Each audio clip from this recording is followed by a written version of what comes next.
Одлуката на републичкиот јавен обвинител Љубомир Јовески да го уважи барањето на Јанева и да ги прифати предметите на СЈ отвори многу прашања и дилеми околу натамошниот тек на судските постапки, истрагите и секако користењето на бомбите како докази. Се доведува во прашање и континуитетот во предметите, а експертите сметаат дека постои можност да се појави временски вакуум, се додека не се реши статусот на СЈ и не се донесе законот за јавно обвинителство. За адвокатот Еленко Миланов, кој застапува обвинети во неколку процеси на СЈ, проблематично е самото превземање на предметите од СЈ во јавното обвинителство, бидејќи нема овластено лице да го направи примопредавањето. Без однесување на законот, самото превземање на предметите е проблематично.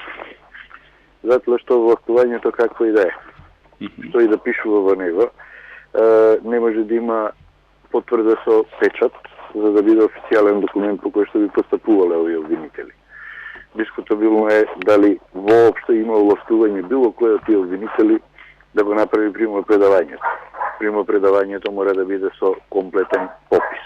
Веќе во вторник тој повторно ќе ги соочи аргументите во судница, но според него, обвинителите на СЈ повеќе немаат овластувања поради одлуката на Јанева. Ако веќе има изјава за прифаќање, има изјава за предавање, тогаш веќе овие што ќе бидат во судница немаат овластување да располагаат со тие документи.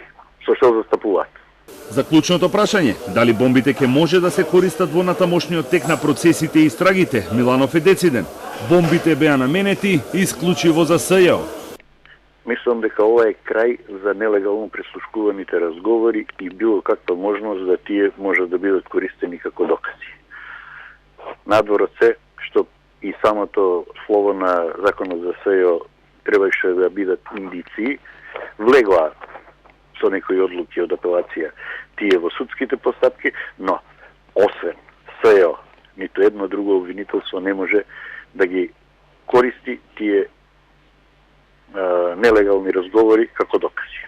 Уште еден сериозен проблем според Миланов се истрагите, бидејќи тие се отворени по истекот на законскиот рок. За него единствен начин е тие да почнат од почеток по допрен глас или со поднесување на кривична пријава.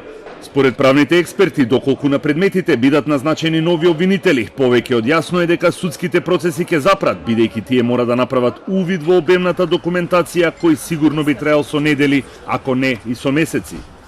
Премиерот Зоран Заев повторно кажа дека очекува законот за јавно обвинителство да биде изгласан со двотретинско мнозинство и сите предмети на СЈ да добијат правна и правична разврска. Убеден сум дека имаме капацитет како држава со двотретинско мнозинство да го донесеме и законот за јавното обвинителство. И сите случаеви и евентуални случаи на криминал и корупција, како што е во развиените земји, мора да добијат ефикасна, праведна и правична разврска. Обвинителките Ленче Ристовска и Фатиме Фетај денеска беа на централната прослава на Денот на независноста, но изјави со нивен став околу судбината на СЈ и предметите најавија за идната недела.